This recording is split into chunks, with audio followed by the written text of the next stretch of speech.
So there's no doubt that Corviknight is best used in one way really, which is obviously a physically defensive tank that can also do some solid damage on the physical side as well. But you'd be wrong, because with that big old base 53 special attack, today I'm actually making it a special sweeper. Hear me out, its natural bulk allows it to stay alive long enough to bust out Nasty Plot, doubling our special attack. And while people are fully expecting it to hit them on the physical side, Hurricane is able to pull through with some surprising damage that is helped by Rain, making it 100% accurate. We also get the Rain synergy on the other side, helping reduce damage by opposing fire attacks, with the added overkill of defensive Terra Water. We can even bop some fools with Terra Water Blast boosted by the Rain as well, and then we've got some Stab Flash Cannon for some added coverage. And while it's definitely some nonsense, Special Corviknight is actually kinda crazy.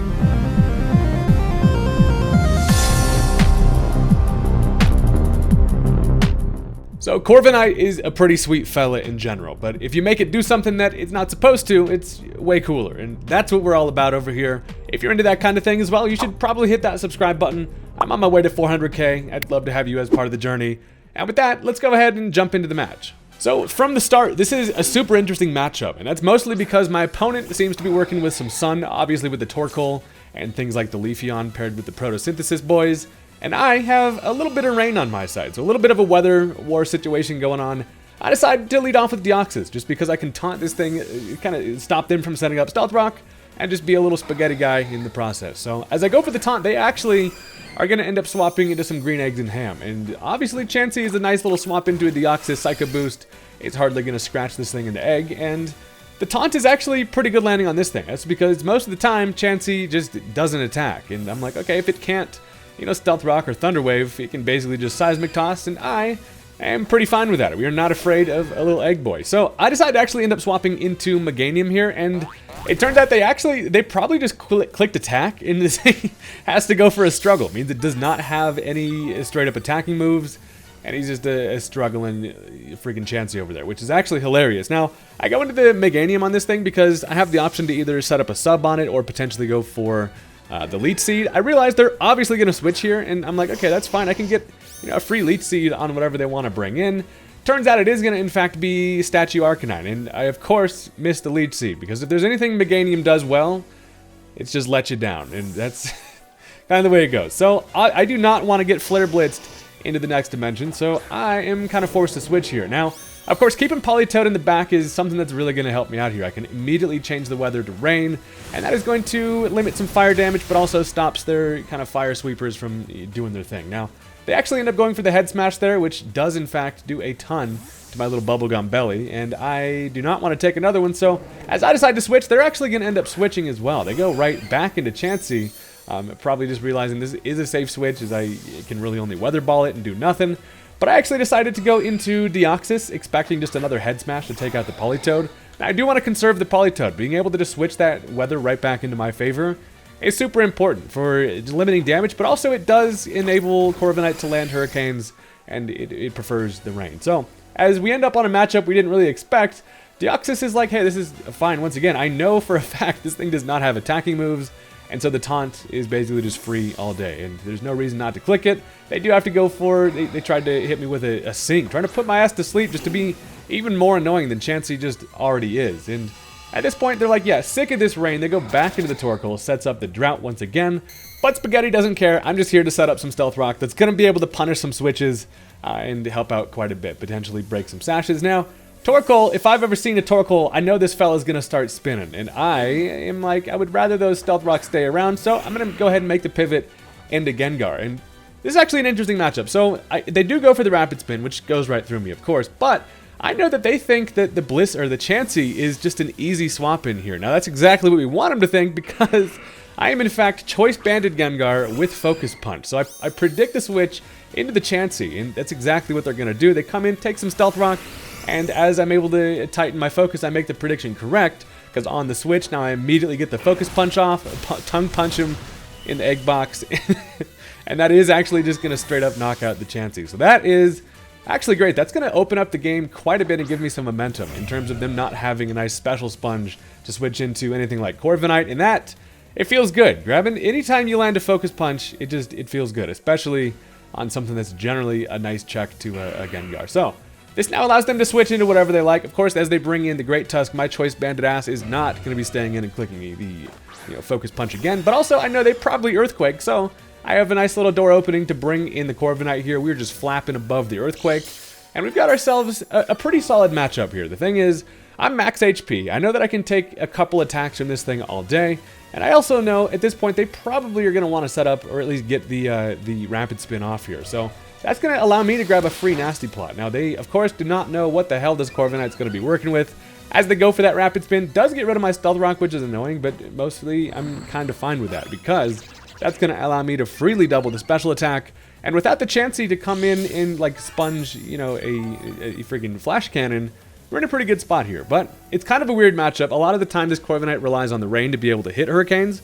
But since the sun is out, I am not going to be able to be hitting any Hurricane. It actually lowers the accuracy. So instead, I decided to go for the Flash Cannon here just for some solid chip. At +2, we do a lot to everything. And they actually decided to bring in the Flutter Mane here. So Flutter Mane's a welcome switch in because as I go for that Flash Cannon coverage, we are able to bop that bitch right in the big ol' ears. And while it doesn't quite take it out because of the Focus Sash, I'm actually still pretty happy with that damage there because that puts me in a position where this is basically the biggest offensive threat they've got, and now all I have to do is just pick it off with anything later. So at this point also, I realize I can live one special attack from this thing, so I'm like, that's fine. I'll just get another Flash Cannon, guaranteed kill here, and have a nice time. But they realize, yeah, they're definitely going to lose the Miss Maggie if they stay in here. They probably can't kill me in one hit. So as I go for another Flash Cannon, in comes Hisuian Arcanine once again. And that does a huge amount of damage, and I'm pretty happy with that chip because I will have the opportunity to get Stealth Rock up later, which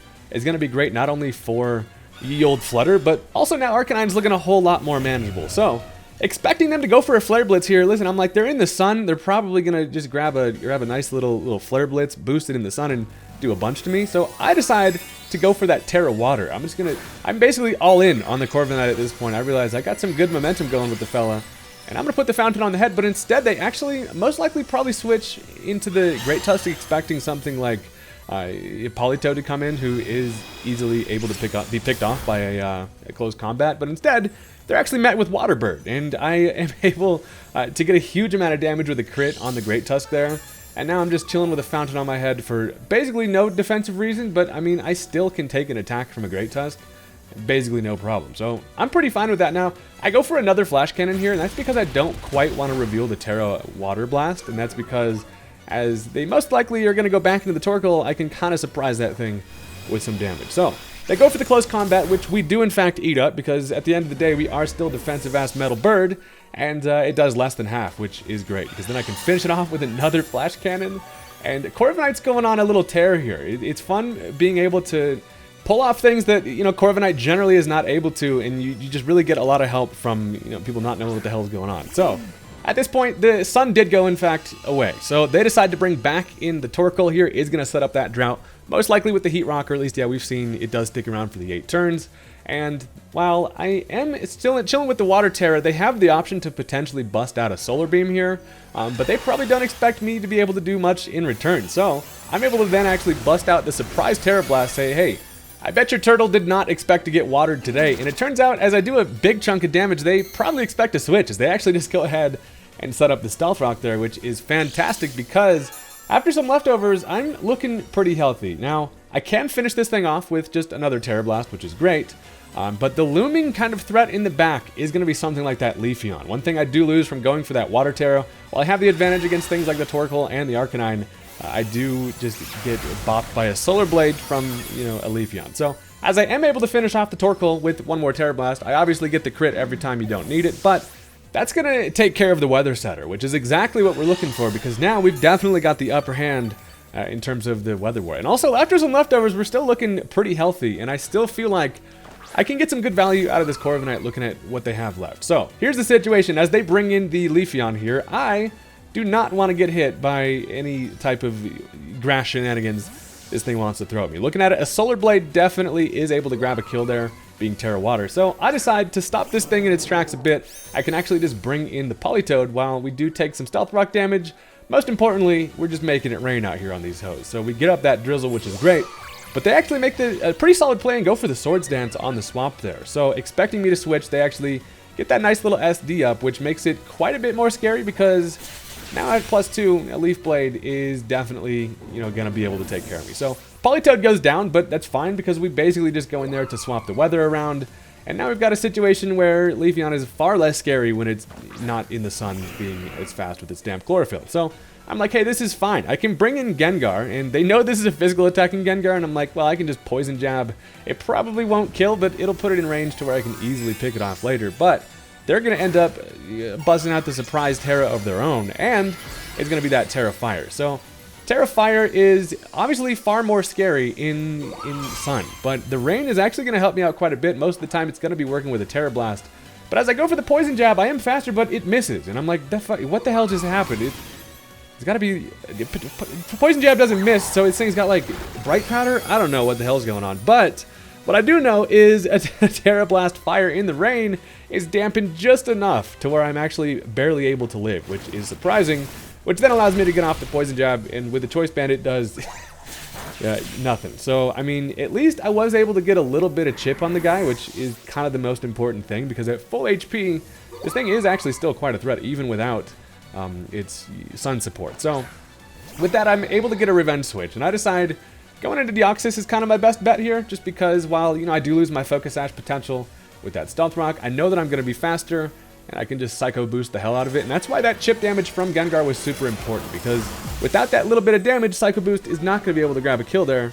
But luckily, we had just enough, and that takes care of the biggest kind of late game sweeper option they have. Now, they are down to 2 Pokemon left. First of all, it's going to be the Fluttermane along with Arcanine. So they are kind of forced to go into the Arcanine here because after the harsh special attack drop I have from that Psycho Boost, it has the best chance of being able to live something. But thinking ahead, I'm actually going to instead go for the Stealth Rock, and that's because a Stealth Rock is going to guarantee that Fluttermane is no longer going to be able to swap in, and while I know I do lose the matchup to this Arcanine with the Deoxys, a Head Smash absolutely destroys my ass with his crazy pointed head that's got to definitely hurt, but I'm now in a spot where Corviknight can actually come in and clean up the game for us, hopefully. So here's the thing, we know that most likely this thing is choiced into the Head Smash, and it's kind of the best damage they have. Obviously being, my defensive water type, all I have to do is live a Head Smash here, and that's what Corviknight does best, baby. A Head Smash knocks us down to 8 HP, which is insanely clutch because we the bulkiest bird in town, and then I can fire off that Terra Blast, which is just going to finish off the Arcanine. So Corviknight is just grabbing kills left and right, and that is going to solidify the game because all they have left, being Fluttermane at 1 HP, all I got to do is just have a nice little bite of my apple, just chilling in the air over here. Just a little rainy bird time. And yeah, they go into the Fluttermane here. They're like, hey, how's it going? And yeah, I'm dead. So Stealth Rock is able to finish it off for us. And that is going to be the end of the match. So I thought that was a fun one. Corviknight being able to do some stuff, even in the sun, is actually fun because he's mostly working in the rain over here. So that's the end of the match. But you already know we've got some more action for you because this team is fun. And we want to get Corviknight to do some more shenanigans. So at this point, if you've stuck around, you should probably just hit that like button. It really does help out the channel. It gives me in that YouTube algorithm, please the overlords. And with that, let's jump into the match. All right, so this time, my opponent is going to lead off with a cute little family of mice. And while that's all good and well, these freaking guys are scarier than you think. Now, I have a straight up just alien demon monster legendary guy, and I'm more afraid of these mice than I would be of Deoxys. So I decide, they're probably more than likely going to go for the tidy up. These things like to keep a tidy house, and I do not want them pulling out their little broom and sweeping it around out here because my ass is going to be getting swept next. So as they go for the taunt, they are going to try that tidy up, which is great. And while I'm like, okay, I don't have much to do with this thing, a population bomb is more than likely coming, and I could swap directly into Corviknight. But I decided just to go ahead and set up my Stealth Rock here. So that's exactly what I do. Now the Population Bomb comes through. One of the bad parts about being Focus Sash lead is when you come across things like that. With a multi-hit, it is going to be able to break through. Only needs to hit me 6 times, and that's going to be a dead Deoxys. So while that's all good and well, and I do have the option to go right into Corviknight, I decided instead I would like to get some rain momentum going early. And Politoed is the kind of fella who should be able to take at least one population bomb if they get the 10 hits, which isn't guaranteed. So I bring in Politoed here, and I got my little beer gut chilling, and they're just going to bust out another population bomb. And looking at that damage, it's going to be a real close one on whether or not Politoed is going to be able to take it. So of course, they do in fact come through and hit all 10. However, Bubblegum is the GOAT, and I live it with 7 HP. I was like, I think I can live that, and yeah, it was a small margin. So that allows me to now fire off a freaking Weather Ball. I almost called it Weather Bomb. Pretty much the same thing. We bomb the hell out of him with my Weather Balls, and at this point, I should probably try to conserve the Politoed. They don't have any hazards up yet, so I'm like, I can maybe conserve this thing, be able to get Drizzle back up later. And one of my main objectives is to try to get rain up for, obviously, Corviknight, but also Ludicolo does really well with that. So, as I expect another Population Bomb, I'm actually pretty free to switch into the Gengar here, and that works out nicely. Now, Maushold is actually faster. It's able to get off a Crunch, but I can live it, and then I can just Poison Jab him with my tongue, and finally, Maushold is out of the way. So, Crisis averted, and that is going to be able to take care of it. Main thing, I wanted to try to conserve Corviknight's health as much as possible. If I was something like Rocky Helmet, would have been a great answer for that. But I'm really feeling like Corv can get itself set up, and I just want to play it safe. So at this point, as they go into Darkrai, I am a bit worried about this asshole. I don't have much that wants to deal with this thing, or at least hard switch in. But I do have a Palmot, and this thing is obviously fighting type. I know that I can resist a Dark Pulse incoming, but instead they actually are going to go for the Nasty Plot, which makes it a whole lot scarier. We ourselves are some nasty plotting fellas, and I'm like, that's kind of scary. But here's the thing. I should be able to live a Dark Pulse even after a Nasty Plot, which we do.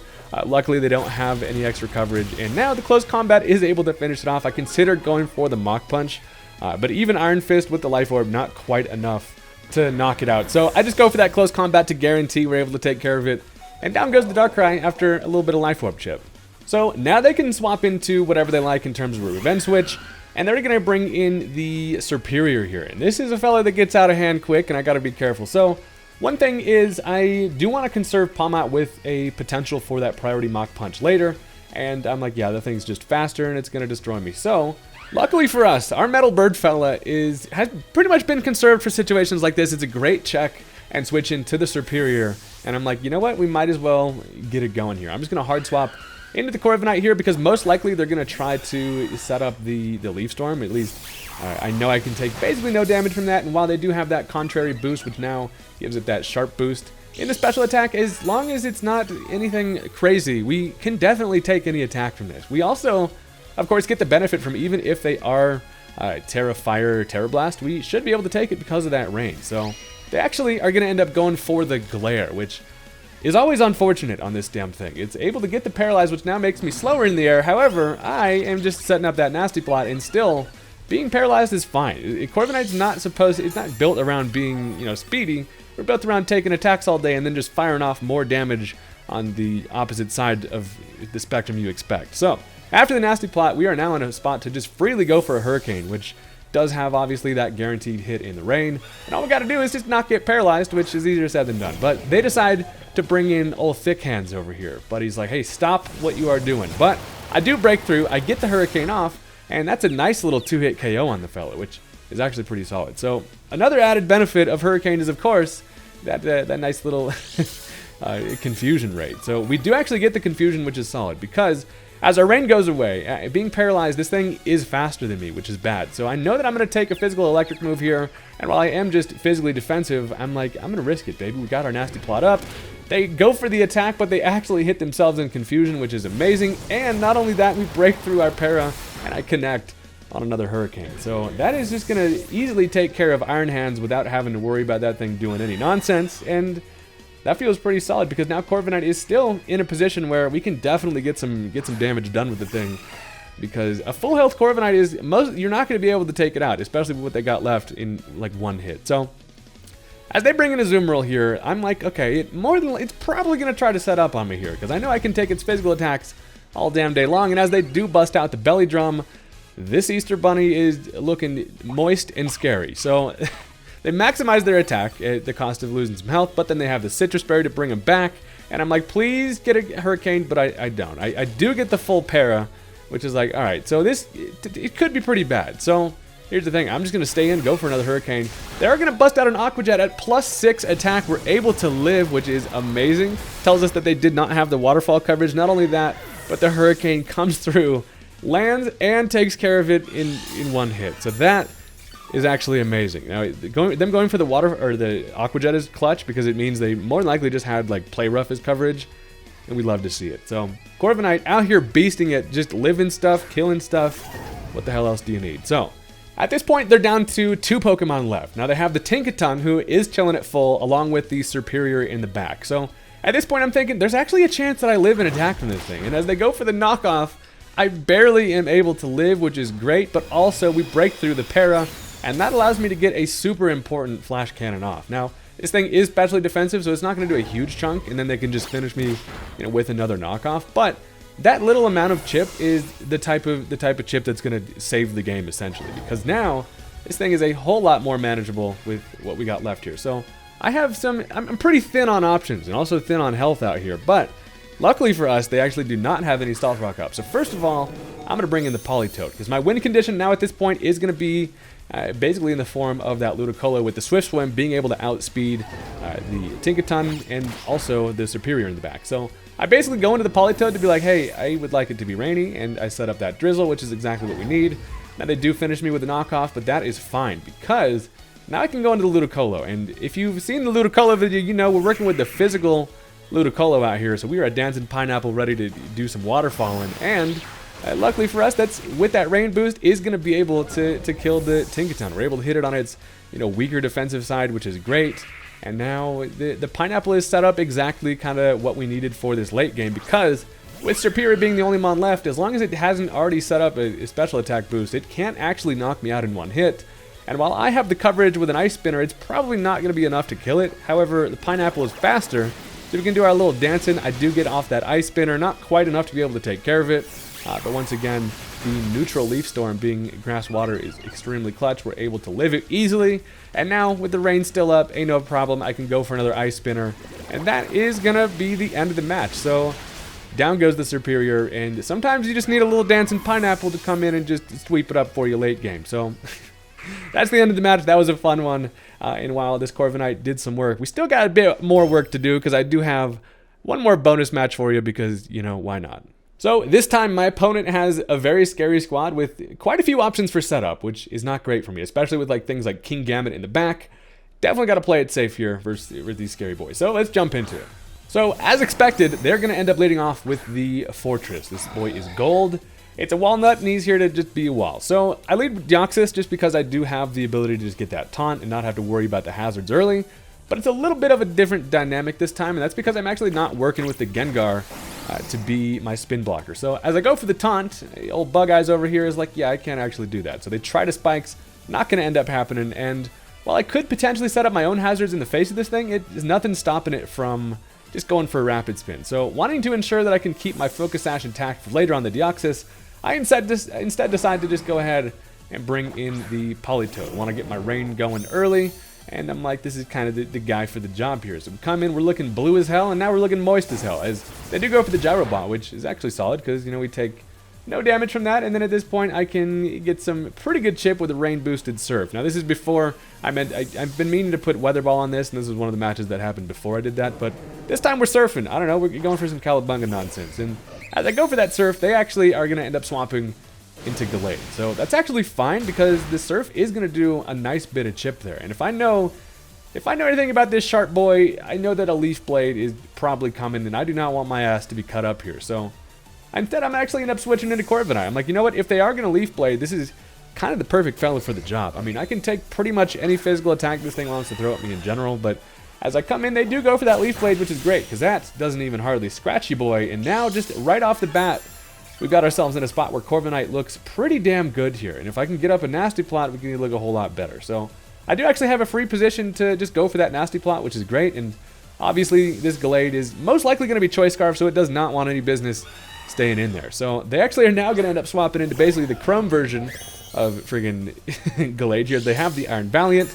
It is actually going to end up getting that Quark Drive, and it is going to be speed. So obviously, Corviknight's like, I have no business outspeeding you anyway. I'm just over here thinking some nasty shit. So I go for that Nasty Plot, which is great. Get that doubled special attack, and now, at full health after the leftovers, I'm definitely in a spot where I should be able to take at least one attack from this thing, and then a Hurricane guaranteed hit in the rain is looking pretty solid. So they are going to end up actually going for the knockoff, which is great news for me, because it doesn't do a whole lot of damage. It does, however, get rid of my leftovers, but that's fine. I was mostly worried about this thing being special attacking, And now I just connect on that Hurricane, and that is going to be a dead-ass Valiant. Send his bitch-ass back to the future where he belongs, where everything is chrome. So now this opens the door for revenge switching. And while, you know, Hearth Flame Ogerpon is definitely a natural predator, I am actually feeling relatively safe. And that's because, you know, in the rain, we're able to reduce the damage from a Fire-type Ivy Cudgel. But not only that, you already know we can go fully drippy on his ass and go for the Terra Water, which is going to help us even further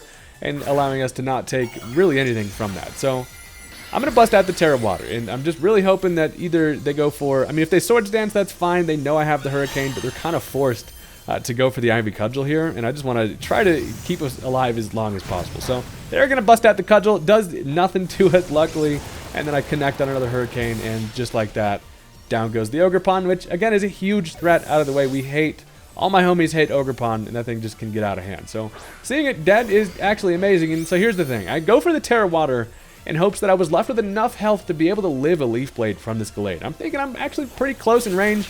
They go for that Leaf Blade, and they are going to get the high crit ratio. I think it was pretty close on whether or not that was going to kill regardless. They do get the crit, but down goes the Corviknight. However, not before we were able to stir some stuff up and poke some holes in the squad to make our sweepers in the back's life a whole lot easier. So with that, down goes the Corviknight. But we've been hurricaning, we've been killing, and I'm like, this is actually relatively safe for me. So one thing I can do is go into Deoxys. Now, Sash is definitely still intact.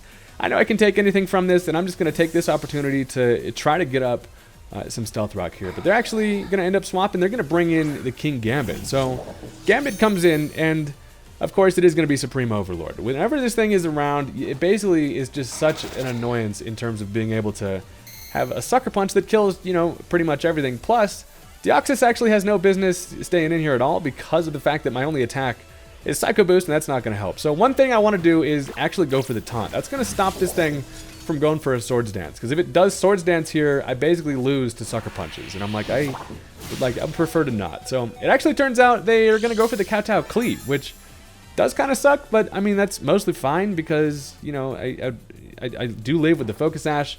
And at this point, I know they're going to Sucker Punch again. So I'm just like, yeah, I'm just going to take this opportunity to give myself a little free layer of spikes. You know, why not? Little spikes to go. That's what the Deoxys is all about. I can't get over how ridiculous this thing looks with his weird noodly arms. But at this point, I'm just going to go for another layer of spikes because I'm like, you know, why not? And they realize they're not getting anywhere quick with King Gambit staying in there. So they're going to bring back in the Forretress, who is annoying at this point because it's, you know, at least its sturdy is broken, being able to switch into these Stealth Rocks, or hazards in general. But as I set up another layer of spikes, I just know I'm going to get Rapid Spun on, and all my freaking Deoxys hard work is going to be is going to be removed, which is like, hey, I spent all this time setting these shits around here, and I didn't bring a Ghost type to spin block. So I'm like, you know, I could try to save Deoxys. If they do end up getting up a layer of spikes later, I just basically switch in and die, which it honestly isn't the end of the world. Saving that thing for a potential revenge kill, switch in, is actually not that bad. So I decided to bring back in the Bubblegum, and at this point, my best bet is going to be basically Ludicolo. And getting that Drizzle up is great because that's going to stick around for the 8 turns. They do get that Rapid Spin off, which is annoying, but once again, it's still kind of fine. If I can just get a little bit of chip on this Fortress, that's kind of all I need, because honestly, Ludicolo looks great in the back. As long as I'm in range to not die from a Sucker Punch from Gambit. And that's kind of the thought process here. So I am going to go for the Surf because I just want as much damage as possible on this Fortress.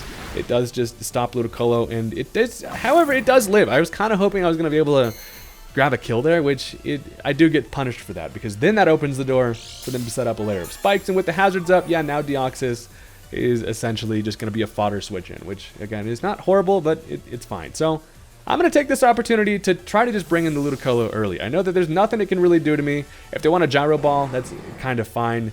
But I would love, more than anything, to be able to set up a Swords Dance with the Ludicolo. So that's kind of the main goal here. But they actually end up swapping themselves. They're going to end up bringing in a pretty interesting matchup here with the freaking Quaquaval. So as Ludicolo has this matchup kind of in the bag, they are in a position where they can't really swap here. I mean, Fortress can come in, but then I just kill it with a Waterfall. So rather than setting up the Swords Dance, I'm actually just going to take this opportunity to go ahead and spit some seeds at his ass. I go for that Bullet Seed.